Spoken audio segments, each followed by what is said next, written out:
Hello ताई, सुरू करा तुम्ही. रामकृष्ण हरी. मी अलका माइंदे पांढरकवडा इथून गीता पठण करते. परमपूज्य डॉक्टर काकांना साष्टांग नमस्कार. सुनील काका व काकूंना साष्टांग नमस्कार. ओम श्री परमात्मने नमः. श्रीमद् भगवद गीता अथ द्वादशोऽध्यायः. अर्जुनोवाच एवं सततयुक्ताये भक्तास्त्वां पर्युपासते ये चाक्षरं व्यक्तं तेषां के योगवित्तमः. श्री भगवानुवाच मय्यावेश्य मनो ये मां नित्ययुक्ता उपासते श्रद्धया परयोपेतास् ते मे युक्ततमा मताः. ये त्वक्षरं निर्देशम् अव्यक्तं पर्युपासते सर्वत्र गमचिन्तं च कूटस्थं चलन् ध्रुवम्. संनियमेन्द्रियग्रामं सर्वत्र समबुद्धया ते प्राप्नुवन्ति मामेव सर्वभूतहिते रतः. क्लेशोऽधिकस्तरेषाम् अव्यक्तासक्तचेतसाम् अव्यक्ता हि गतिर्दुःखं देहवद्भिरवाप्यते. ये तु सर्वाणि कर्माणि मयि सन्न्यस्य मत्पराः अनन्येव योगेन मां ध्यायन्त उपासते तेषामहं समुद्धर्ता मृत्युसंसारसागरात्.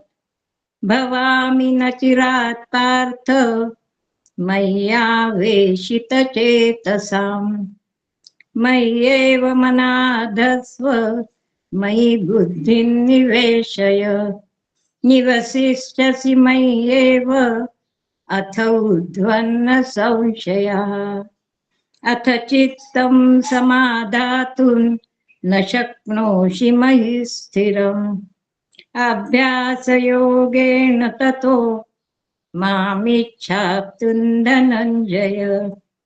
अभ्यासेऽप्यसमर्थोषि मत्कर्म परमो भव. मदर्थमपि कर्माणि कुर्वन् सिद्धिमवाप्स्यसि. अथेतदप्यशक्तोषि कर्तुं मध्योगमाश्रितः. सर्वकर्मफलत्यागं ततः कुरु यतात्ममाम्. श्रेयो हि ज्ञानाभ्यासात् ज्ञानात् ध्यानं विशिष्यते. ध्यानात् कर्मफलत्यागाश्शान्तिरनन्तरम्. अद्वेष्टा सर्वभूतानां मैत्र करुण एव च. निर्मोहो निरहङ्कार समदुःखसुखक्षमी. सन्तुष्ट सततं योगी यतात्मा दृढनिश्चयः. मय्यर्पितमनो बुद्धिर्यो मद्भक्तः स मे प्रियः. यस्मान्नो द्विजते लोको लोकान्नो द्विजते च यः. हर्षामर्षभयोद्वेगे मुक्तो यः स च मे प्रियः. अनपेक्ष शुचिर्दक्ष उदासीनो गतव्यथः. सर्वारंभ परित्यागी यो मद्भक्तः स मे प्रियः. यो न हृष्यति न द्वेष्टि न शोचति न काङ्क्षति. शुभाशुभ परित्यागी भक्तिमान्यः स मे प्रियः. समशत्रौ च मित्रे च तथा मानापमानयोः. शीतोष्ण सुख दुःखेषु समसंग विवर्जितः तुल्य निंदा स्तुतिर्मौनी संतुष्टो येन केनचित् अनिकेत स्थिरमतिर् भक्तिमान् मे प्रियो नरः ये तु धर्म्यामृतम् इदं यथोक्तं पर्युपासते श्रद्धानामत्परमा भक्तास्तेतीव मे प्रियः। ओम तत्सदिति श्रीमद्भगवद्गीतासु उपनिषत्सु ब्रह्मविद्यायां योगशास्त्रे श्रीकृष्णार्जुन संवादे भक्तियोगो नाम द्वादशोऽध्यायः। ओम श्री कृष्णार्पणमस्तु। हरे नमः हरे नमः हरे नमः। रामकृष्ण हरी। खूप छान म्हणलं काकू तुम्ही अध्याय. सदाशिव समारंभां शंकराचार्य मध्यमाम् अस्मदाचार्य पर्यंतां वंदे गुरु परंपराम. सद्गुरु परमपूज्य डॉक्टर काकांना साष्टांग नमस्कार. परमपूज्य सुनील काकांना साष्टांग नमस्कार. आदरणीय शैला काकूंना साष्टांग नमस्कार. उपस्थित आपण सर्व साधक श्रोत्यांना पण नमस्कार करते. आज ज्यांनी गीतेचा 12वा अध्यायाचे सुंदर पठण केले त्या माहिंदे काकूंना पण नमस्कार करते. सध्या आपण भगवद्गीते 12वा अध्याय भक्ती योगावर नवीन साधकांची प्रवचन अथवा चिंतन पुष्पमाला श्रवण करीत आहोत. श्लोक क्रमांक 14, 15, 16, 17 यात स्वतः भगवंत सांगत आहेत की त्यांना कोणता अथवा कसा भक्त प्रिय आहे. शुक्रवारी पांढरकवडा येथील श्री राजेश्वर पारिक यांनी 14व्या श्लोकावर चिंतन मांडले. श्लोक असा होता, संतुष्ट सततम योगी यतात्मः दृढ निश्चयः मयि अर्पित मनोबुद्धिर यो मद्भक्त स मे प्रियः. त्यांच्या चिंतनाचा आपण आढावा घेऊयात. त्यांच्या चिंतनातून त्यांनी मांडले की जो भक्त सदैव संतुष्ट असतो, तृप्त असतो, भगवंताच्या भक्तीत सतत संलग्न असतो, आपले शरीर, मन, इंद्रियांचा संयम ठेवतो, आपले मन, बुद्धी ज्याने भगवंतात स्थिर करून आत्मस्वरूप प्राप्त करण्याचा दृढ निश्चय करतो, असा भक्त भगवंताला प्रिय असतो. या संदर्भाने त्यांनी संत ज्ञानेश्वर, संत तुकाराम, संत नरसिंह मेहता, संत चांगदेव महाराज, संत मुक्ताबाई यांचे सुंदर दाखले देऊन भगवंताचा प्रिय भक्त कसा असतो व भगवंत कसे त्याला आपल्या हृदयात स्थान देतात, प्रसंगी त्याच्या मदतीला धावून जातात. जो भक्त सतत संतुष्ट, समाधानी असतो त्याची बुद्धी ही अलम बुद्धी असते असे डॉक्टर काका सांगतात. अलम म्हणजे पुरे, अलम बुद्धी म्हणजे जेवढे मिळाले असेल तेवढे पुरेसे आहे. असा भक्त अयाचित वृत्तीने राहतो.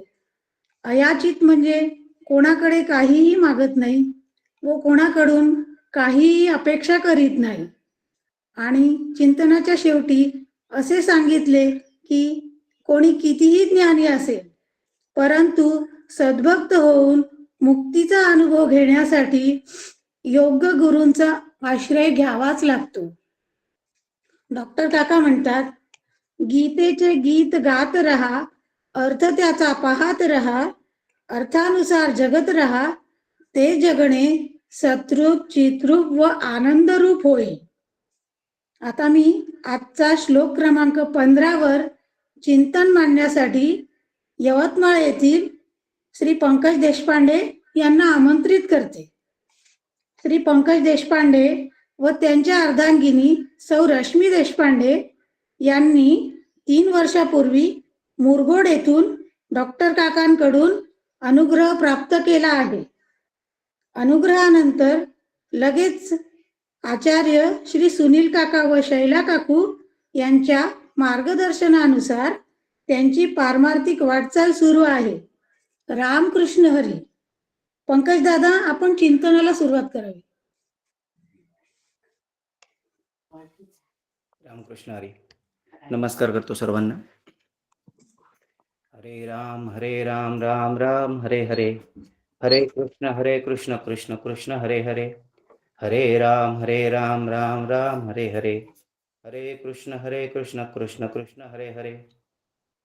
सदाशिवसमारंभां शंकराचार्य मध्यमाम् अस्मदाचार्य पर्यन्तां वंदे गुरुपरंपरां, वंदे गुरुपरंपरां. वसुदेवसुतं देवं कंसचाणूरमर्दनं देवकी परमानन्दं कृष्णं वंदे जगद्गुरुं, कृष्णं वंदे जगद्गुरुं. परमपूज्य सद्गुरू माझे श्री गुरु डॉक्टर काका यांच्या चरणी साष्टांग दंडवत करतो. मंदाताईंच्या चरणी साष्टांग दंडवत करतो. आदरणीय आचार्य श्री सुनील काका आणि शैला काकू यांच्या चरणी नतमस्तक होतो. आज त्यांनी गीतेच्या 12व्या अध्यायाचे पठण केले. ह्या सौ अलकाताई यांना सुद्धा वंदन करतो. आपण सर्व ज्येष्ठ श्रेष्ठ साधक आपणाला सुद्धा वंदन करतो आणि आजच्या माझ्या चिंतनाला प्रारंभ करतो. भगवद्गीतेचा अभ्यास जो सुनील काका व शैला काकू आपणाकडून नित्याने सतत करून घेत आहेत, ह्याच्यासाठी जे प्रयत्न ते करत आहेत किंवा ज्या संधी किंवा ज्या अभ्यासासाठीच्या चालना आपल्याला ते देत आहेत, त्याच्यासाठी मी सदैव त्यांचा ऋणी राहील. डॉक्टर काकांनीच उपनिषदाच्या अभ्यासासोबत भगवद्गीतेचा सुद्धा अभ्यास सुरू ठेवा आणि तो सतत अव्याहत असला पाहिजे. आत्ता जसं ताईंनी ते श्लोक म्हणून सांगितलं किंवा ते ओळी म्हणून सांगितलं की गीतेचे गीत गात राहा, अर्थ त्याचा बघत राहा, त्यानुसारे जीवन जगत राहा. म्हणजे गीता हा जीवन जगताना किंवा सध्याच्या युगामध्ये जीवन जगताना आपल्याला सर्वोत्कृष्ट सर्वोच्च ग्रंथ आहे असं वाटतं. आणि काकांनी सुद्धा त्याला त्या गीतेचा अभ्यास करत राहा या माध्यमातून एक शिक्कामोर्तब केलेली आहे. भगवद्गीतेचा अभ्यास हा सर्व काळी सर्वश्रेष्ठ ठरलेला आहे.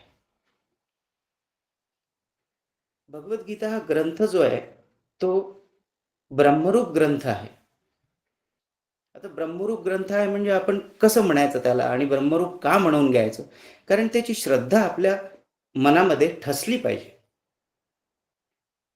भगवद्गीता हे देश आणि कालाच्या अतीत आहे. देश काल वस्तू परिच्छिन्न आहे.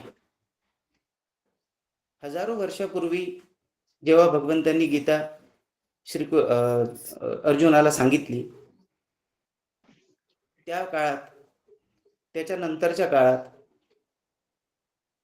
आणि आत्ताच्या काळात सुद्धा भगवद्गीता तेवढीच लागू पडते प्रत्येक जीवाला. म्हणजे असं नाही आहे की त्याच्यामध्ये काही अपडेट्स केले किंवा त्याच्यामध्ये काही बदल करून घेतला किंवा त्यातला एखादा श्लोक किंवा त्यातली एखादा अध्याय ह्या जीवनाला लागू पडत नाही किंवा ते आता पॉसिबल नाही आहे कारण ते जीवनमान जीवनशैली बदललेली आहे, असं भगवद्गीतेच्या बाबतीत होत नाही. तुम्ही त्याचा पूर्ण एक समग्र विचार जर केला आणि पूर्ण एक दृष्टिक्षेप टाकला भगवद्गीता या ग्रंथावर, तर त्या दृष्टिक्षेपात तुम्हाला कळेल की असं होतच नाही. ती भगवद्गीता हा ग्रंथ कालातीत आहे, देशपरिच्छिन्न आहे. काल आणि देश, तुम्ही या भारतातल्या लोकांना भगवद्गीता ग्रंथ लागू पडतो, अमेरिकेतल्या लोकांना लागू पडत नाही. तिथलं परिस्थिती वेगळी आहे, त्यामुळे या ग्रंथाचे आचरण करणं शक्य नाही, असं काही होतं का? नाही. वस्तू परिच्छिन्न आहे. भारतीय व्यक्तीलाच लागू पडतो, आफ्रिकेच्या व्यक्तीला लागू पडत नाही.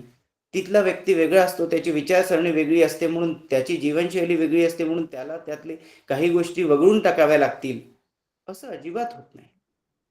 म्हणजे भगवद्गीता हा एक समग्र परिपूर्ण ग्रंथ आहे, ज्याचं अध्ययन केलं असता मनुष्य जीव ह्या जन्मातले, ह्या जीवनातले किंवा त्याच्या जीवनाचं जे सार्थक आहे परमसुख मोक्ष प्राप्ती ते करू शकतो. आणि हा ग्रंथ ब्रह्मरूप आहे, देशातीत कालातीत आहे, वस्तू परिच्छिन्न आहे. अशा या ग्रंथाचे अभ्यास काकांनी आपल्याला करायला लावला आहे. सुनील काका ते आपल्याकडून तेवढ्याच काय म्हणतात, तळमळीने करून घेतात. आता 12व्या अध्यायाचा आपण विचार करूया. भगवद्गीतेचे सुरुवातीचे जे 11 श्लोक आहे, त्या 11 श्लोकांचं सुंदर विवेचन आपल्या वसुधाताईंनी करून दिलेलं आहे. पहिल्या त्यांच्या प्रवचनामध्ये त्यांनी या भगवद्गीतेच्या आपल्या या अभ्यास वर्गाची छान बैठक मांडून दिली. सुरुवातीच्या 11 अध्यायामध्ये भगवंतांनी जीव, जगत, कर्म, ज्ञान, उपासना, विवेक, परम गोपनीय ज्ञान, भगवंताचे ऐश्वर्य, विश्वरूप दर्शन, अशा सगळ्या गोष्टींबाबतचे डिटेल्ड ज्ञान किंवा अशा सगळ्या गोष्टींबाबतचे डिटेल मार्गदर्शन अर्जुनाला केलेले आहे. अर्जुनाच्या माध्यमातून भगवंतांनी ते समग्र मानव जातीला, समग्र मनुष्य योनीला केलेले आहे. कारण की मनुष्याचा देह हा मोक्षप्राप्तीसाठी मिळालेला आहे, आणि ह्या मोक्षप्राप्तीसाठी त्याला अत्यंत उच्च आणि श्रेष्ठ प्रकारचे मार्गदर्शन या ग्रंथाच्या माध्यमातून भगवंतांनी केलेले आहे. अर्जुन हा निमित्त मात्र होता. तर हे 11 अध्याय जे आधीचे आहे, ही 12व्या प्रत्येकच अध्याय, पण आपण आता 12व्या अध्यायाचा अभ्यास करतोय, तर 12व्या अध्यायाची बैठक जी आहे ती या 11 अध्यायाच्या माध्यमातून केली गेली. सुरुवातीला मनुष्याने कर्मामध्ये कसं लिप्त असावं, कसे कर्म करावे, त्यातनं अलिप्त कसं व्हावं, ज्ञान काय, विश्वरूप दर्शन काय, भगवंताची आणि मनुष्याची किंवा जीवाची गुण आणि दोष काय, या सगळ्या अनेक गोष्टींचं विवेचन भगवंतांनी 11 अध्यायाच्या माध्यमातून करून दिलेलं आहे. आणि 12वा अध्याय जो आहे, हा 12वा अध्याय हा कळसाचा अध्याय म्हटला जातो, किंवा ह्याला भक्तियोग म्हटलं जातं. आता कळसाचा अध्याय म्हणजे काय, किंवा सर्वश्रेष्ठ अध्याय म्हणजे काय, भगवंताचा सर्वश्रेष्ठ जे उपदेश आहे तो या 12व्या अध्यायात आहे असंही म्हटलं जातं. कर्म, उपासना, ज्ञान आणि भक्ती ही पारमार्थिक मार्गाची वाटचाल आहे. ही वाटचाल भगवंतांनी गीतेच्या माध्यमातून, गीतेच्या 11व्या माध्यमातून पूर्ण 11 अध्यायाच्या माध्यमातून पूर्णपणे बसवून दिलेली आहे. कर्म असलं पाहिजे, पण ते कर्म कसं असलं पाहिजे, निष्काम आणि वेदविहित. जेव्हा निष्काम आणि वेदविहित कर्म होईल तेव्हा आपला अधिकार ज्ञानाप्रत जाईल, उपासनेप्रत जाईल. उपासना सुद्धा निष्काम आणि वेदविहित असली पाहिजे. वेदविहित आणि निष्काम उपासना असली तर आपला अधिकार ज्ञानाप्रत जाईल. ज्ञान हे सद्गुरुनिष्ठ असलं पाहिजे, परंपरा निष्ठ असलं पाहिजे, सद्गुरूंच्या मार्गदर्शनातलं असलं पाहिजे, वेदांतातील असलं पाहिजे, अद्वैत असलं पाहिजे. तेव्हा त्या ज्ञानाची परिणिती आणि त्या ज्ञानामधून मिळणारी जी एक चित्ताची स्थिरता आहे, अंतःकरणाची शुद्धी आहे, अंतःकरणाची जी एक जडणघडण आहे, त्या जडणघडणीतून आपण पुढे भक्तीकडे जाऊ शकतो.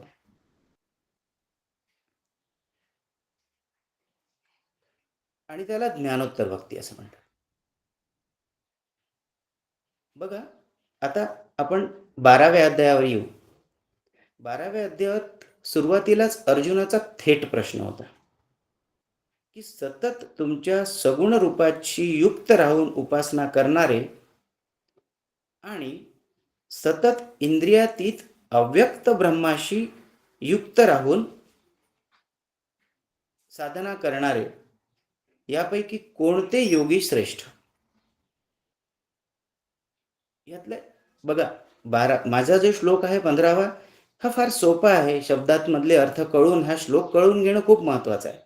पण आपण पूर्ण 12व्या अध्यायाचा जेव्हा अभ्यास करतो तेव्हा आपली अभ्यासाची बैठक जर बसलेली असली ना, तर तो श्लोक लावून घ्यायला आपल्याला सोपा जातो. नाही तर प्रत्येक श्लोक आपण वाचतो, त्याचा अर्थ समजून घेतो, पण तो जसा सटीक लागायला पाहिजे, जसा त्या श्लोकाची आपल्याला उपरती व्हायला पाहिजे, ती होत नाही. म्हणून बैठक जी आहे पूर्ण 12व्या अध्यायाची, ती जास्त महत्वाची आहे. अर्जुनाचा प्रश्न स्पष्ट होता. त्या स्पष्ट प्रश्नामध्ये त्यांनी सतत हा शब्द वापरलेला होता आणि युक्त राहून हा शब्द वापरलेला होता. आपलं काय, आपण सगुण रूपाशी युक्त राहून की निर्गुण निराकार ब्रह्माशी युक्त राहून ह्याच्यातच रमतो, ह्याच्याच आपण जास्त नादी लागतो. सतत हा शब्द महत्वाचा नाही का? भगवंतांनी हा शब्द उच्चारला नाही का? सतत आणि युक्त राहून, हे दोन शब्द जास्त महत्वाचे आहेत. सतत माझ्या किंवा सतत तुमच्या सगुण रूपाशी युक्त राहून किंवा सतत अव्यक्त ब्रह्माशी युक्त राहून, हे दोन प्रश्न किंवा हे दोन गोष्टीचे विचार अर्जुनाने ह्या प्रश्नाच्या माध्यमातून भगवंताला विचारले. भगवंताचं स्पष्ट उत्तर होतं, जो माझ्या ठिकाणी मन स्थिर करून किंवा माझ्याशी मन संलग्न करून पूर्ण श्रद्धेने, शब्द बघा कोणकोणते वापरलेले, आणि नित्य उपासना किंवा अनुसंधान करतात, ते सर्वोत्तम योगी असतात. कोणता मार्ग श्रेष्ठ हे याच्यात असं डायरेक्ट सांगितलेलं नाही की हा मार्ग श्रेष्ठ आणि तो मार्ग कनिष्ठ, तसं काही आहेच नाही. माझ्या ठिकाणी मय्येव मन स्थिर ठेवून किंवा संलग्न करून पूर्ण श्रद्धेने, माझ्या ठिकाणी पहिला मुद्दा, स्थिर करून किंवा संलग्न करून अविचल हा दुसरा मुद्दा, आणि पूर्ण श्रद्धेने हा तिसरा मुद्दा, आणि नित्य उपासना हा चौथा मुद्दा. तुमचं मन कुठे ठेवायचं आहे? भगवंताच्या ठिकाणी. ते संलग्न असलं पाहिजे किंवा स्थिर असलं पाहिजे, अविचल असलं पाहिजे, हा दुसरा मुद्दा. तिसरा मुद्दा पूर्ण श्रद्धेने, पूर्ण समर्पणाने, आणि चौथा मुद्दा नित्य, अविरत, सतत. ह्या चार गोष्टींना महत्व देण्याची फार गरज आहे. या चार गोष्टींना महत्व देऊ ना आपण, तेव्हा त्या श्लोकाच्या डेप्थमध्ये किंवा त्या भगवंताच्या मागण्याच्या म्हणण्याच्या डेप्थमध्ये जाऊ की ह्या चार गोष्टी किती महत्वाच्या आहेत.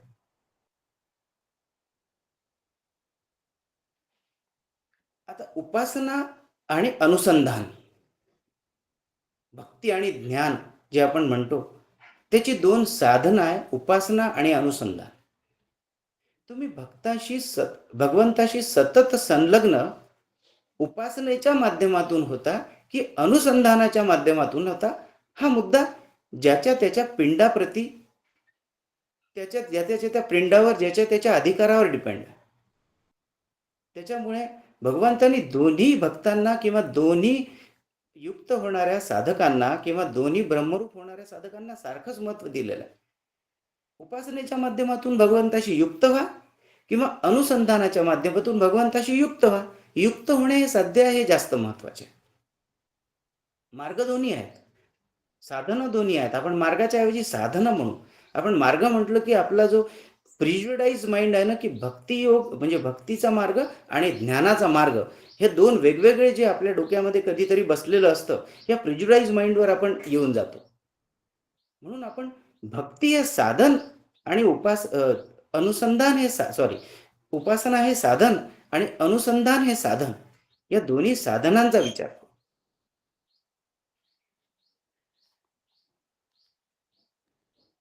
कुठल्याही साधनाने भगवंताशी एकरूप होणे हेच जीवनाचे परम साध्य आहे. ह्यालाच आपण परमार्थ म्हणू. हेच या नरदेहाचे प्राप्तव्य आहे. भगवंताशी एकरूपता प्राप्त करणे हेच या जीवनाचे प्राप्तव्य आहे. ज्ञान आणि भक्ती ह्याला और नाही आहे, ह्याला अँड आहे. ज्ञानाने होईल किंवा भक्तीने होईल असं नाही आहे. ज्ञानाने आणि भक्तीने होईल, दोन्ही गरजेचं आहे. ज्ञान असो की भक्ती असो, प्राप्तव्य एकच आहे. आपल्याला काय की आपण विदर्भीय भाषेत, आमच्या विदर्भाच्या भाषेमध्ये किलच्या पाडण्यामध्ये आपल्याला जास्त आनंद असतो. आमचं आपलं ज्ञान बरं किंवा भक्ती बरी, किंवा आम्ही तर ज्ञानवाले किंवा आम्ही भक्तीवाले, ह्याच्या किलच्या पडतो आपण, याच्याविषयी चर्चा करतो. ह्या चर्चांमध्ये आपल्याला जास्त आनंद आहे. ज्ञान मार्ग किंवा भक्ती मार्ग, उपासना साधन किंवा अनुसंधान साधन, या साधनावर विचार मंथन करण्यात आपला जास्त वेळ नाही जात. आपण किलच्या पडण्यात वेळ घालवतो. ह्या गोष्टींवर विचार मंथन जर केलं आपण, तर आपल्या पिंडाप्रमाणे किंवा शास्त्रांनी सांगितल्याप्रमाणे आपण उपासना आणि ज्ञान दोन्ही गोष्टीचा अवलंब करून भक्त किंवा एकरूपता, साध्य एकच आहे पण त्याचे नाव वेगवेगळे आहे.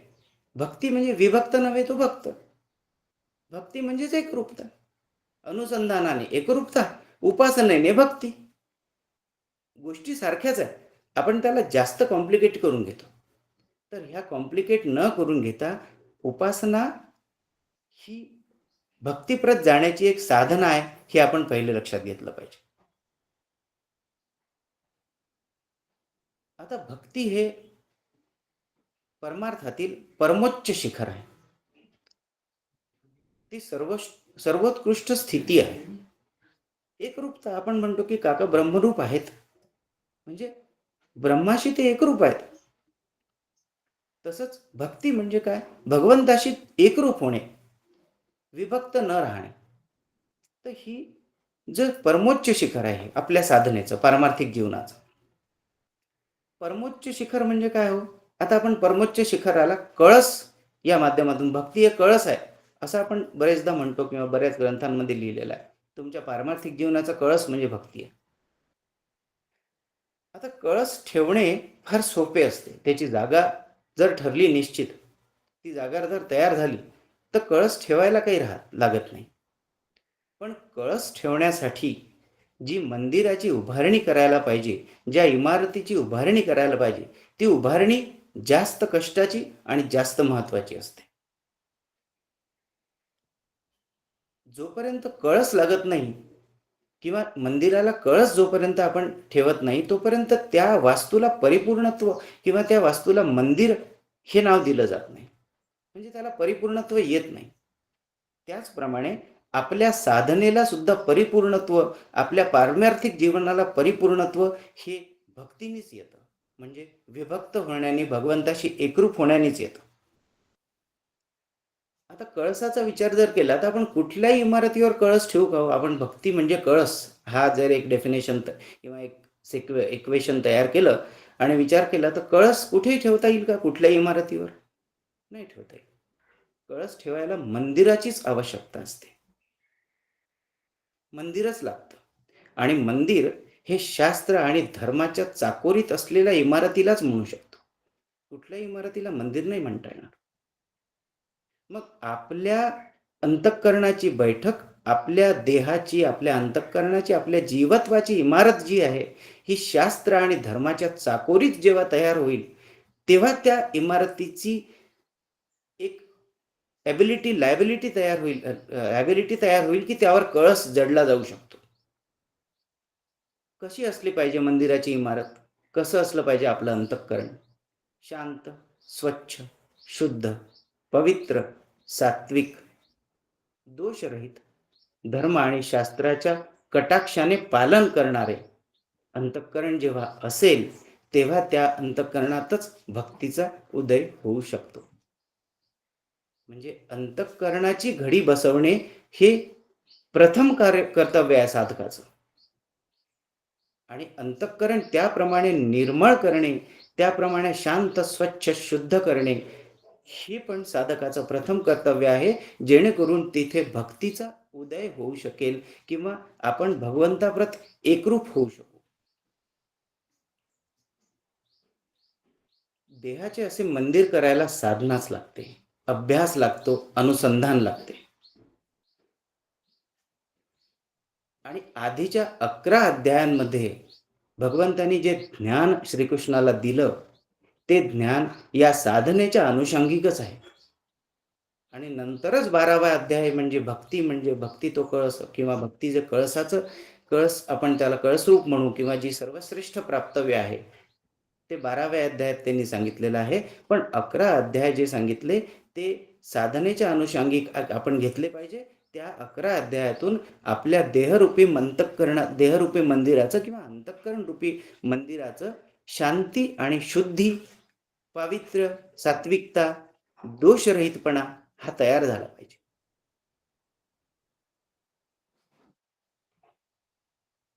आता आपण जर संतांचं उदाहरण घेतलं तर संत फार कमी वयामध्ये किंवा लगेचच भक्तीने युक्त झाले असं आपल्याला दिसतं. संत तुकाराम, एकनाथ महाराज किंवा आणखी बाकी जनाबाई, संत कबीर हे भक्तीमध्ये युक्त कसे झाले हो? त्यांनी तर आधी काही साधना केलेली कुठे दिसत नाही. पण भगवंताने भगवद्गीतेमध्ये सांगून ठेवलेलं आहे की जीवाची उत्क्रांती होत असते. त्यांनी जन्मोजन्मी केलेली साधना जी आहे ती साधना निष्फळ ठरत नाही. त्याला योगभ्रष्ट असं म्हणतात. असं कुठेतरी भगवद्गीतेचंच मागच्या अध्यायामध्ये आहे तो रेफरन्स की त्याने आपण जर आता या जन्मामध्ये साधना केली, आपल्या अंतःकरणाची शुद्धी करत ज्ञान कर्म या मार्गाने पुढे पुढे गेलो तर आपलं अंतःकरण जे शुद्ध झालेलं असतं तो आपला अधिकार आपल्याला पुढच्या जन्मी कामी येतो किंवा आपण त्या अधिकाराप्रत उन्नत होतो आणि तिथून आपण च्युत होत नाही, आपण उन्नत होतो, पुढे जातो. तर ह्या सगळ्या गोष्टी ज्या आहेत ह्या अधिकार वाढीच्या गोष्टी आहे. ह्या अधिकार जेव्हा आपण प्राप्त करत जातो तेव्हा आपण भक्तीशी किंवा भक्त होण्यासाठी पात्र ठरतो.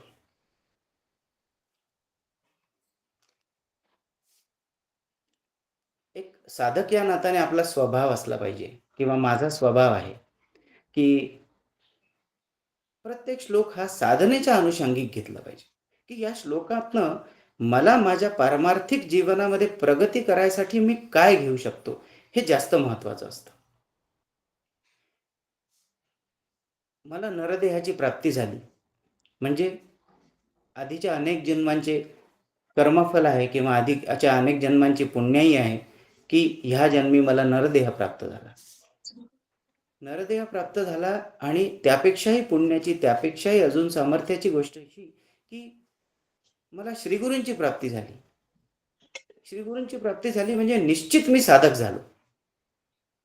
मग आता जर साधक झाल्यावर मी माझ्या जीवनाचे जे परम प्राप्तव्य आहे त्या परम प्राप्तव्याच्या प्राप्तीसाठी जर साधना केली नाही किंवा माझ्या जीवनाचं साफल्य मी करून घेतलं नाही तर माझ्यासारखा करंटा म्हणू आपण, माझ्यासारखा करंटा मीच ठरेल.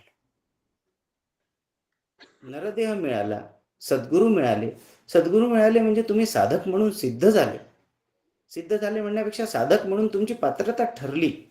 मग आता साधक म्हणून पात्रता ठरल्यावर मी प्रत्येक ग्रंथातून साधनाच केली पाहिजे, माझ्या प्रपंचातून मी साधनाच केली पाहिजे, माझ्या प्रत्येक आचरणातून मी साधनाच केली पाहिजे, जेणेकरून माझे जीवन जे आहे ते परम प्राप्तव्याला प्राप्त होण्यास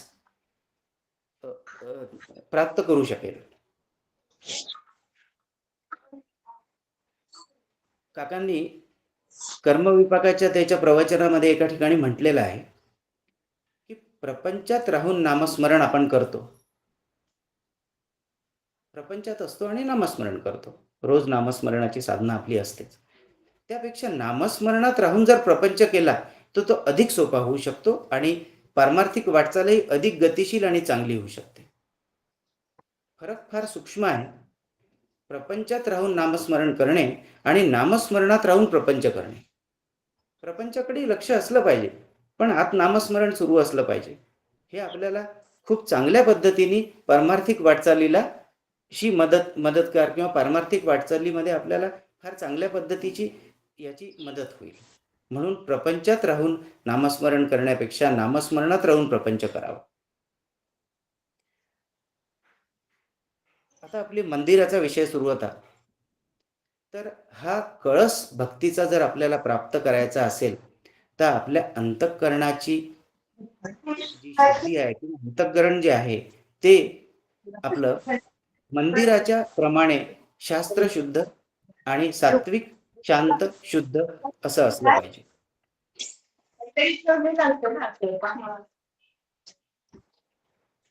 आता आपण माझ्या श्लोकावर येऊया. भगवंतांनी ह्या 12व्या अध्यायामध्ये भक्तांचे वर्णन केले आहे. म्हणजे कसा भक्त मला प्रिय आहे. म्हणजे काय की माझ्याशी युक्त होण्यासाठी कोण भक्त अधिक चांगला आहे किंवा अधिक त्याला अधिक सोपे होईल जर तो माझ्याशी युक्त व्हायचा असेल तर. अशा भक्ताचं वर्णन भगवंतांनी या 12व्या अध्यायामध्ये केलेलं आहे. यस्मान्नो द्विजते लोको लोकान्नो द्विजते चयः हर्षामर्ष भयोद्वेगो मुक्तो यः सचमे प्रिया. सचमे प्रिया म्हणजे मला प्रिय आहे. हे सुरू दुःखी करीत जो कुणालाही दुःखी करीत नाही. यस्मान्नो द्विजते लोको लोकांनो द्विजते चयः किंवा उद्विग्न करत नाही आणि जो कुणामुळेही दुःखी किंवा उद्विग्न होत नाही. आता जेव्हा भगवंतांनी प्रिय भक्तांच्या बद्दल सांगितलं तेव्हा प्रिय भक्तांच्या बद्दल सांगितल्यावर मला हे अर्पण करणारा किंवा ते अर्पण करणारा किंवा माझ्यासाठी मिष्ठान्न म्हणजे काय म्हणतात त्याला 56 भोग अर्पण करणारा प्रिय किंवा माझी सतत पूजा करत असणारा किंवा मला ह्या फुलांचे हार रोज घालणारा प्रिय असं काही सांगितलं. भगवंतांना प्रिय भक्त जो आहे त्याच्याबद्दल ज्या सांगितलेल्या भगवंतांनी ज्या गोष्टी आहेत त्या गोष्टींचं अनुसरण आपण केलं पाहिजे. हे आपल्याला इथे लक्षात घ्यायला पाहिजे. यस्मान्नो द्विजते लोको म्हणजे जो कुणालाही उद्विग्न करत नाही किंवा दुःखी करत नाही आणि कुणाच्याही वागण्याने जो उद्विग्न किंवा दुःखी होत नाही म्हणजे त्याची चित्तस्थिती ढळत नाही. आपलं असं होतं का? आपण कुणालाही कधी उद्विग्न करत नाही किंवा कुणामुळे कधी उद्विग्न होत नाही असं आपलं होतं का? बरेचदा एखादी गोष्ट आपल्या मनासारखी नाही झाली किंवा एखाद्या गोष्टीमध्ये आपण असफल झालो प्रपंचातल्या तर लगेच आपल्याला उद्विग्नता येते. लगेच आपल्याला दुःख होतं की अरे माझं असं होऊ नाही शकलं. एवढंच काय आपण आपल्या उपासनेतून सुद्धा उद्विग्नता आणतो की मी देवाचं इतकं करतो, मी भगवंताचं इतकं करतो आणि तरी माझं असं कसं. डॉक्टर काकांच्या अनेक प्रवचनामध्ये त्यांनी असं म्हटलंय की आपण उपासनेतूनही सकामता आपल्या उपासनेत असते आणि त्याच्यामुळे ती जर पूर्ण झाली नाही तर आपल्याला त्याची उद्विग्नता येते. म्हणजे उद्विग्नता येण्याचं मूळ कारण सकामता आहे, अपेक्षा आहे. आपण कुठली गोष्ट जेव्हा अपेक्षेने करतो किंवा कामनेतून करतो तेव्हा ती गोष्ट पूर्ण झाली तर त्याचा आनंद होतो, पण ती गोष्ट पूर्ण झाली नाही तर त्याचा उद्वेग, त्याचं दुःख, त्याच्याबद्दलचा एक वेगळी दुःखाची भावना त्यात तयार होते. पण असा भक्त की ज्याला कधीही उद्विग्नता येत नाही आणि जो कुणालाही उद्विग्न करत नाही, कामनेतून उद्विग्नता येत असते हे पहिले आपण लक्षात घेतलं पाहिजे. जेव्हा आपण सकाम कर्म करतो जेव्हा आपण एखादी अपेक्षेने कर्म करतो तेव्हा ती अपेक्षा पूर्ण झाली नाही की मग त्यातनं उद्विग्नता येते, त्यातनं दुःख प्राप्त होतं. आणि अहंकारातून आपण लोकांना उद्विग्न करत असतो किंवा मत्सरातून आपण लोकांना उद्विग्न करत असतो. एखाद्याने एखादं काम एका विशिष्ट पद्धतीने केलं की लगेच आपण त्याच्यावर चिडतो किंवा दुःखी होतो आणि तू हे काम असं का नाही केलं म्हणून त्याला दुःखी करतो. तू हे काम असं करायला नव्हतं पाहिजे किंवा तुला हे काम जमत नाही किंवा एखाद्याला दूषण देऊन किंवा एखाद्याला हीन लेखून एखाद्याला कमी लेखून आपण दुसऱ्यांना सुद्धा दुःखी किंवा उद्विग्न करत असतो.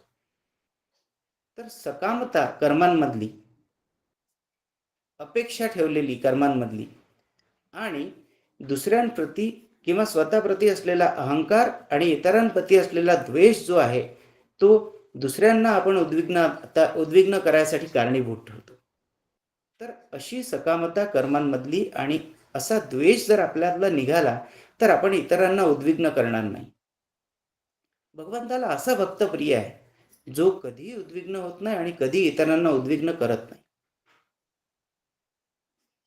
संतांच्या बाबतीत आपण बघितलंय, त्यांना समाजाने अनेक दूषणं दिली, अनेक वेळा समाजामध्ये किंवा रोजच्या त्यांच्या जीवनामध्ये त्यांची अवहेलना केली गेली, पण तरी ते कधी उद्विग्न झाले नाही. त्यांची चित्तस्थिती कधी ढळली नाही आणि स्वतःहून त्यांनी लोकांना तर कधी उद्विग्न केलंच नाही. कारण त्यांचा अहंकार पूर्णपणे नष्ट झालेला होता, त्यांच्यातला मत्सर पूर्णपणे नष्ट झालेला होता. त्याच्यामुळे त्यांनी कोणाला उद्विग्न करण्याचा प्रश्नच उद्भवत नाही. मग असं हे आपल्याला परवडण्यासारखं आहे किंवा असं आपण करू शकतो का? भक्त जर आपल्याला भगवंताचं व्हायचं असेल तर भगवंताला हे अपेक्षित आहे. मग भगवंताला जे अपेक्षित आहे ते आपण करू शकतो का, याचा सतत विचार आपण केला पाहिजे. मध्ये एकदा माहूरला जाण्यासंबंधीचा विचार आला होता. पूर्वी जेव्हा असं कुठेतरी देवस्थानाला जायचो तेव्हा माझी तयारी असायची की आपल्याला कुठला हार घेतला पाहिजे, तो हार देवीला झाला पाहिजे किंवा तो तेवढा मोठा असला पाहिजे म्हणजे तो आपल्याकडून त्या देवीला अर्पण केला जाईल. त्या पुजाऱ्याने तो हार भगवंताला घातला पाहिजे. पेढा कोणत्या प्रकारचा घेऊ किंवा साडी चोळी तिथलीच अर्पण केलेली असते, ती आपण आपल्याकडची नवीन घेऊन जाऊ. ती तर त्यांनीच अर्पण केलेल्या वस्त्रांचा लिलाव होतो आणि पुन्हा आपण तेच वस्त्र घेऊन अर्पण करतो. ह्या सगळ्या गोष्टींमध्ये माझं लक्ष राहत होतं. ह्यालाच आपण भक्ती म्हणत होतो की माझी भगवंतावर इतकी भक्ती आहे की मी भगवंतासाठी पूर्ण मोठाच हार नेतो की तो त्याला झाला पाहिजे अशी माझी फार इच्छा असते. चांगल्यात चांगले नैवेद्य अर्पण करण्याची माझी फार इच्छा असते. ह्यालाच आपण भक्ती म्हणायचो. पण जेव्हा या श्लोकाचा अभ्यास मी काही दिवसांपासून करत आहे तेव्हा या श्लोकांना मी माझ्या साधनेच्या अनुषंगिक लावून घेतलं. ते कसं, तर रेणुकेला जाताना हार किती मोठा नेतो किंवा तोच हार रेणुकेला घातला गेला पाहिजे हा विचार माझ्या मनामध्ये येता कामा नये. तर त्याऐवजी माझ्या मनामध्ये मी उद्वेग, भय, हर्ष किंवा ह्या सगळ्या गोष्टींपासून मुक्त राहतो की नाही, माझी चित्तस्थिती ढळली नाही पाहिजे. पेट्रोलच्या डिझेल भरताना रांगेमध्ये वेळ लागत असला किंवा त्या डिझेलवाल्याने मला डिझेल द्यायच्या आधी माझ्या रांगेत यायच्या नंतर आलेल्या एखाद्या व्यक्तीला पण डिझेल दिलं तेव्हा सुद्धा माझ्या मनाची उद्विग्नता होता कामा नये किंवा माझ्या मनामध्ये क्लेश, माझ्या मनामध्ये क्रोध उत्पन्न होता कामा नये. ही खरी भगवंताची भक्ती आहे. आणि निदान दर्शनाला जाताना तरी आपण त्या भक्तीचं पालन किंवा त्या भक्तिप्रत उन्नत होण्याचं किंवा त्या भक्तीला ती भक्ती साध्य करण्याचं किंवा भगवंताला प्रिय अशी जे काही साधना किंवा उपासना आहे ती उपासना साध्य करण्याचा आपण प्रयत्न केला पाहिजे. मग हळूहळू आपण सदैव ती उपासना किंवा त्या प्रकारच्या भगवंतांनी जे सांगितलंय त्या आचरणामध्ये स्थिर राहायचा हळूहळू पुढे प्रयत्न करावा. पण तिथनं तरी सुरुवात आपली असली पाहिजे की मी भगवंताशी जेव्हा समीप असतो किंवा मी जेव्हा भगवंताचं नामस्मरण करत असतो किंवा पूजा करत असतो किंवा भगवंताच्या दर्शनाला जात असतो म्हणजे हे सगळे उपासनेचे कार्य आहेत. म्हणजे जेव्हा मी उपासना करत असतो, निदान तेव्हा तरी मी भक्ती भगवंताला जी अपेक्षित आहे त्या भक्तीमध्ये लीन असलो पाहिजे आणि माझ्या मधले जे सगळे विकार आहे ते विकार बाजूला ठेवून एकरूपता प्राप्त करू शकलो पाहिजे. एकरूपता प्राप्त करणे हे सोपा विषय आहे, पण त्याच्यासाठी आपल्यातले सगळे विकार बाजूला ठेवणे जे आहे ना, हेच मोठं कठीण आहे. हाच साधनेचा विषय आहे. जेव्हा जेव्हा आपण उपासना करतो तेव्हा तेव्हा भक्ती म्हणजे भगवंताशी एकरूप होण्याचा जो प्रयत्न करत असतो, तो प्रयत्नामध्ये तरी निदान आपण आपल्या विकारांना बाजूला ठेवलं पाहिजे. त्या गोष्टीची जाणीव आपल्या डोक्यामध्ये असली पाहिजे. त्या गोष्टीप्रतीचं ज्ञान, त्या गोष्टीप्रतीची जागृती आपल्यामध्ये असली पाहिजे. आपली उद्विग्नता होऊ नये, आपण कुणालाही कधीही उद्विग्न करू नये, हे भगवंताला जास्त प्रिय आहे आणि असा भक्त भगवंताला जास्त प्रिय आहे. किती मोठा हार देतो आणि किती चांगला नैवेद्य देतो आणि किती मोठ्या प्रकारचे दागिने आणि सुवर्णालंकार मला घालतो, हा भक्त भगवंताला प्रिय आहे असं भगवंतानी कुठे म्हटलेलं नाही. प्रिय भक्ताचे जे डेफिनेशन्स किंवा जे जे काही प्रिय भक्ताचे जे काय म्हणतात त्यांना गोष्टी ज्या इथे त्यांनी प्रिय भक्त कसा असावा ते जे सांगितलेलं आहे ते आपण सूक्ष्मतेने बघितलं पाहिजे. हर्षामर्ष भयोद्वेग मुक्तो या सचमे प्रिया. हर्ष म्हणजे आनंद, प्राप्तव्याची प्राप्ती किंवा आपल्याला एखादी भौतिक गोष्ट प्रपंचातली प्राप्त झाली, आपल्या मनाच्या अनुकूल घटना घडली तर आपण हर्षभरीत होतो. आपल्या मनाच्या अनुकूल किंवा आपल्याला प्राप्त व्हावीशी वाटणारी वस्तू जेव्हा दुसऱ्याला प्राप्त झालेली दिसते तेव्हा अमर्ष उत्पन्न होतो. तेव्हा त्याच्याप्रती आपला द्वेष तयार होतो. ही हर्ष, अमर्ष, भय, प्रत्येक गोष्टीच्या आपल्या भौतिक जगतामध्ये आपण सतत भयभीत असतो. सतत कुठल्या तरी भौतिक प्राप्तव्याच्या चिंतनात असतो. हे भय त्याला नसलं पाहिजे. उद्वेग, आवेश नसला पाहिजे. ह्या सगळ्या गोष्टी जेव्हा आपण करेक्ट करून आहे करेक्शन्स जेव्हा करू तेव्हा आपलं चित्त भगवंताशी युक्त होण्यामध्ये किंवा भगवंताशी युक्त होण्यास आपलं अंतःकरण तयार होईल किंवा पात्र होईल. हे सगळे करेक्शन्स, सगळ्यात प्रिय भक्त किंवा चांगला भक्त कोण हे भगवंतांनी या श्लोकांच्या माध्यमातून जे सांगितलेलं आहे हे सगळे मला करायचे करेक्शन्स आहे.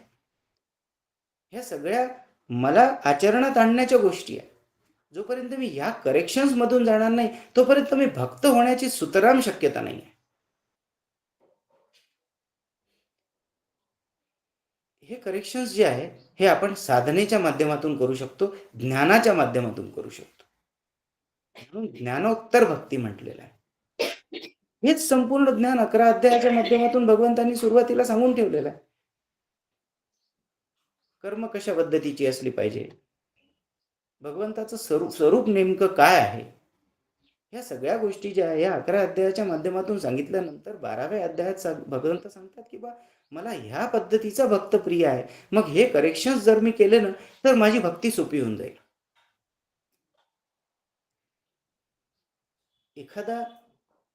एखादी गोष्ट म्हणजे आपल्याला जर समुद्रामध्ये किंवा स्वच्छ निर्मळ जळामध्ये मिसळायचं असेल तर पहिले आपल्याला स्वतःला निर्मळ व्हावं लागेल. तेव्हा आपली पात्रता ठरेल की आपण त्या निर्मळ जळामध्ये म्हणजे त्या सागरामध्ये, भक्तीच्या सागरामध्ये आपण डुबू शकू. आपणच जर चित्तामध्ये, आपल्या अंतःकरणामध्ये द्वेष, मत्सर, आसक्ती अशा प्रकारचे जे विषारी द्रव्य आहेत किंवा अशा प्रकारचे जे विषय चुकीच्या गोष्टी आहे ह्या जेव्हा आपल्या अंतःकरणामध्ये असेल तेव्हा आपण खरंच भगवंताशी युक्त होऊ शकू का? आपण भगवंताशी युक्त होण्यासाठी पात्रच नसणार. आपल्या भक्तीमध्ये सकामता नसली पाहिजे आणि आपल्या भक्तीमध्ये किंवा आपल्या वागणुकीमध्ये मत्सर आणि अहंकार नसला पाहिजे. म्हणजे आपण उद्वेगातून मुक्त होऊ आणि आपण द्वैत आपल्यामध्ये नसलं पाहिजे. सगळीकडे जे भगवंतच भरलेला आहे, सगळी सृष्टी भगवंताची आहे, सगळे जीव म्हणजे जीव नसून ब्रह्मच आहेत. हा जेव्हा भाव आपला तयार होईल तेव्हा आपण हर्ष अमर्ष भय उद्वेग या सगळ्यांमधून दूर होऊ. म्हणजे इथे आपल्याला पुन्हा ज्ञानच वापरायचं आहे.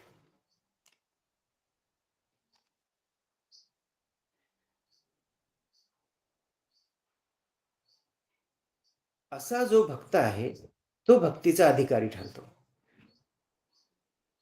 आणि अनेक जन्मांमधून अशी साधना जेव्हा आपण करत जातो तेव्हा ह्या साधनेतून आपण भक्तीसाठी युक्त असलेलं संतांसारखं अंतःकरण तयार करू शकतो. पण असं गरजेचं नाही आहे की आपण ही साधना करत अनेक जन्म घेतले पाहिजे. साधना जर श्रीगुरूंच्या मार्गदर्शनाखाली श्रीगुरूंनी सांगितली तशीच्या तशीच ग्रंथ आणि शास्त्रांनी सांगितली तशीच केली, त्याच्यावर जर आपण निष्ठा ठेवली आणि त्याच्याशी आपण जर काय म्हणते त्याला एकदम त्याच्यावर फर्म राहिलो, दृढता जरी आपली असली त्या साधनेच्या प्रती, जशी भगवंतांनी सांगितलेली, जशी शास्त्रांनी सांगितली तशी, तर आपण ह्याच जन्मी जीवनमुक्त होऊ शकतो आणि या जन्म मरणाच्या चक्रातून सुद्धा मुक्त होऊ शकतो, म्हणजे ब्रह्मरूप होऊ शकतो. मग आपल्याला अशी साधना किंवा अशी भक्ती करायची आहे का? आपल्याला अशी भक्ती जी आहे ना ती परवडण्यासारखी नसते. आपण उपासनेलाच भक्ती समजतो, इथे आपली गल्लत होते. मी दररोज मंदिरात जातो किंवा मी रोज नामस्मरण करतो किंवा मी इतके उपास करतो किंवा मी भगवंताला दर महिन्याला हे अर्पण करतो, ह्या सगळ्या उपासना आहेत. उपासना म्हणजे भगवंताशी समीपता, निकटता प्राप्त करण्याच्या हे एक साधन आहे. ही समीपता प्राप्त करल्यानंतर उपासनेनंतर कधीतरी आपण भक्तिप्रत उन्नत झालो पाहिजे. ज्ञान सुद्धा एक साधन आहे. हे साधनानंतर कधीतरी आपण एकरूपतेप्रत उन्नत झालो पाहिजे. तो मी आहे किंवा विवेक, वैराग्य, क्रोधमुक्तता, ह्या सगळ्या ज्या गोष्टी आहे, ग्रंथाभ्यास, ह्या ज्ञानातून आपण भगवंताशी एकरूप होण्याप्रत उन्नत झालो पाहिजे. तसंच उपासनेच्या मार्गातून आपण भगवंताचा भक्त होण्याप्रत उन्नत झालो पाहिजे. हे इथे महत्वाचं आहे. पण आपण उपासनेतच रमतो, उपासनेच्या नादी लागतो आणि उपासना म्हणजेच भक्ती ही आपली गल्लत करून घेतो. उपासना हे एक साधन आहे भगवंताच्या भक्तिप्रत उन्नत होण्याचं, भगवंताशी समीपता साधण्याचं, आपली भगवंतावरची श्रद्धा दृढ करण्याचं. सतत जवळ ठेवलं भगवंताला की भगवंतावर श्रद्धा बसली पाहिजे. आपण काय करतो, सतत जवळ ठेवतो, पण त्या जवळ ठेवण्याचं जे ज्या जवळ ठेवण्याचं जे त्याच्यानंतर जे प्राप्तव्य असतं किंवा सतत भगवंताशी, मी भगवंताच्या मंदिरात जाणं किंवा तासभर भगवंताची पूजा करणं किंवा भगवंताचे भजन करणं, हे सतत भगवंताला जवळ ठेवण्याचे मार्ग आहे किंवा त्याच्या आठवणीत राहण्याचे मार्ग आहे. पण आपण त्या आठवणीतच रमतो आणि त्याचाच आपल्याला एक हे तयार होतो की बा मी भगवंताची इतकी उपासना करतो, मी भगवंताची एवढी पूजा करतो. पण त्या पूजेतून, त्या उपासनातून जी समीपता साधायची असते ती समीपता साधली गेली पाहिजे.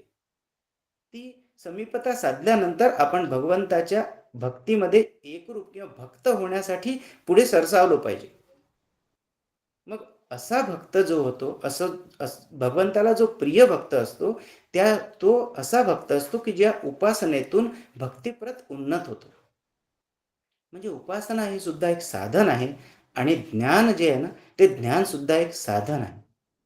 त्या ज्ञानातून आपल्याला एकरूपता साधायची असते आणि उपासनेच्या माध्यमातून आपल्याला भक्ती म्हणजे विभक्तता म्हणजेच एकरूपता साधायची असते.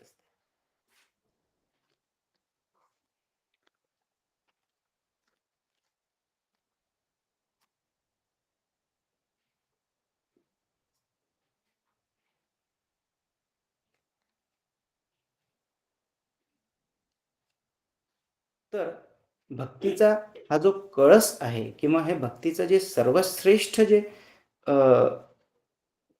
प्राप्तव्य आहे, ते प्राप्तव्य जर आपल्याला करून घ्यायचं असेल, तर आपल्या ज्या अंतःकरणाची जी इमारत आहे किंवा आपलं जे देहरूपी मंदिर आहे, जे अंतःकरण आहे ते मंदिर झालं पाहिजे. त्यासाठी जे करेक्शन्स आहे, त्यासाठीची जी उभारणी आहे, ती शास्त्रशुद्ध पद्धतीने निर्मळ, निरंकारी, शांत, पवित्र, सात्विक अशा प्रकारचं जे अंतःकरण आहे, ते अंतःकरण तयार जेव्हा होईल, तेव्हा त्या अंतःकरणामध्ये भक्तीचा उदय होऊ शकेल. आणि हा भक्तीचा उदय प्राप्त करणे किंवा ही भक्ती भगवंताशी होणे म्हणजे भगवंताशी एकरूप होणे, हेच सर्वात मोठं प्राप्तव्य आहे. सगुणता जी आहे किंवा सगुण भक्ती जी आहे, ही सगुण भक्ती भगवंतांनी केवळ आपल्या सोयीसाठी करून दिलेली आहे. काका म्हणतात सगुण आणि निर्गुण एकच आहे. सगुणातून निर्गुण उत्पन्न झालं असं नाही, तर सगुण आणि निर्गुण एकच आहे. याची अनेक उदाहरणं आपल्याला घेता येईल. जसं संत किंवा अनेक संतांनी सगुण भक्ती केली, तर सगुण भक्तीच्या माध्यमातून त्यांनी निर्गुणाचीच उपासना केलेली आहे. तो एक श्लोक आहे ना, गोविंदू. रश्मी, तो कोणता श्लोक? तो सगुण आणि निर्गुण एकच गोविंद आहे, अशा पद्धतीचे श्लोक किंवा अशा पद्धतीचे अनेक दाखले सगुण संतांचे. निर्गुण एकू गोविंदुरे. हा, सगुण निर्गुण एकू गोविंदुरे, म्हणजे सगुण आणि निर्गुण एकच आहे.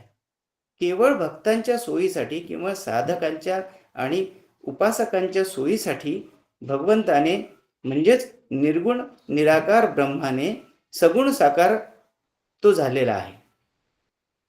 तर हे सगुण आणि निर्गुण वेगवेगळं आहे असं आपल्याला समजायची गरज नाही.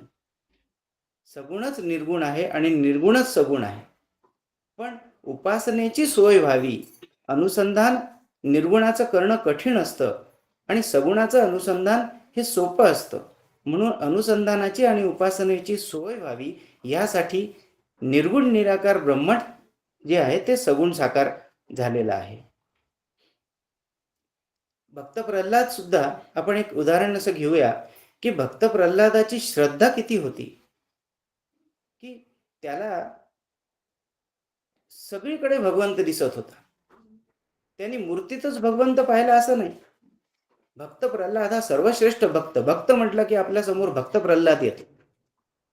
मग त्यांनी फक्त मूर्तीत भगवंत बघितला का हो? त्याला विचारलं की या खांबात भगवंत आहे का? त्यांनी म्हटलं हो, या खांबातही माझा भगवंत आहे. म्हणजे काय की भगवंत सर्वत्र आहे. निर्गुण निराकार भगवंत जे आहे तेच सगुण साकार झालेला आहे किंवा निर्गुण निराकार ब्रह्म जे आहे तेच सगुण साकार झालेला आहे. सगुणाचेनी आधारे निर्गुण पाविते निर्धारे, म्हणजे सगुणाचा आधार घेऊन आपल्याला निर्गुण निराकार ब्रह्माची एकरूप व्हायचं आहे. हे सुद्धा या श्लोकातून किंवा या सुद्धा संतांना म्हणायचं आहे. तर भक्त प्रल्हादासारखी श्रद्धा जेव्हा आपली दृढ होईल आणि भक्त प्रल्हादापत जेव्हा आपली श्रद्धा आणि निष्ठा त्या स्तराप्रत जाईल की माझा भगवंत सर्वत्र आहे, केवळ या मूर्तीची उपासना केली म्हणजे मी भगवंताशी समीप आहे असं नाही, तर मी सदैव सर्व काळ भगवंताशी समीप आहे. माझा भगवंत सर्वत्र आहे. सर्व सगुणामध्ये निर्गुण भगवंतच आहे. सर्व देहांमध्ये सर्व जीवांमध्ये भगवंतच आहे. ही दृष्टी, ही आपली श्रद्धा विकसित झाली पाहिजे. ही सगुण साकार जे आहे, सगुण साकाराप्रतीची ही श्रद्धा आपली दृढ झाली पाहिजे. हे आपल्याला भक्तीमध्ये जर आपल्याला एकरूप व्हायचं असेल किंवा भक्तिप्रत उन्नत व्हायचं असेल, तर सगुण म्हणजे केवळ भक्त म्हणजे केवळ भगवंत म्हणजे केवळ मूर्तीत आहे असं नाही, तर सर्वत्र भगवंत आहे. हे जेव्हा आपली निष्ठा तयार होईल किंवा इथपर्यंत आपण जेव्हा जाऊ, तेव्हा आपण भक्तिप्रत उन्नत होऊ आणि तेव्हा आपण भगवंताशी एकरूप होऊ शकतो. आजचे माझे जे चिंतन आहे ते मी माझ्या श्रीगुरूंचरणी अर्पण करतो आणि इथे माझ्या चिंतनाला विराम देतो. रामकृष्ण हरी. रामकृष्ण हरी. रामकृष्ण हरी. रामकृष्ण हरी पंकज. रामकृष्ण हरी. छान झालं. रामकृष्ण हरी. रामकृष्ण हरी. रामकृष्ण हरी. सगळ्यांना छान झालं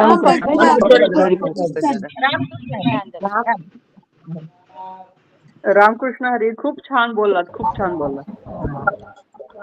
रामकृष्ण हरी. रामकृष्ण हरी पंकज. छान सुंदर झालं. रामकृष्ण हरी पंकजराव. रामकृष्ण हरी. रामकृष्ण हरी. खूप छान झालं. खूप मस्त. रामकृष्ण हरी नमस्कार. पंकज दादा. रामकृष्ण हरी. सुंदर विषय मांडला. रामकृष्ण हरी दादा. त्याही पेक्षा त्या विषयामध्ये जे आपण अंतःकरणाची बैठक जी सांगितली, अंतःकरण रूपी जी इमारत ही शास्त्र आणि श्रीगुरूंनी तयार केलेली हवी, तेव्हा त्याच्यावर भक्तीचा कळस आणि करेक्शन साठी ज्ञान आणि भक्तीच्या माध्यमातून आपल्यामधले दोष करेक्ट करावे. उद्विग्नता, हर्ष, अमर्ष, भय, उद्वेग हे सगळे जे दोष आहे, हे जर का आम्ही शास्त्र आणि श्रीगुरूंनी सांगितल्याप्रमाणे दूर केले तर भक्तीचा कळस लागेल. सुंदर बैठक तयार केलेली आहे अंतःकरणाची. आपल्याला साष्टांग प्रणिपात. खरंय खरंय. अंतःकरण हे मंदिर व्हायला पाहिजे. खूप आवडलं. रामकृष्ण हरी. रामकृष्ण हरी. रामकृष्ण हरी पंकज. रामकृष्ण हरी. रामकृष्ण हरी पंकज. नमस्कार करतो. रामकृष्ण हरी पंकज. रामकृष्ण हरी पंकज दादा. रामकृष्ण हरी.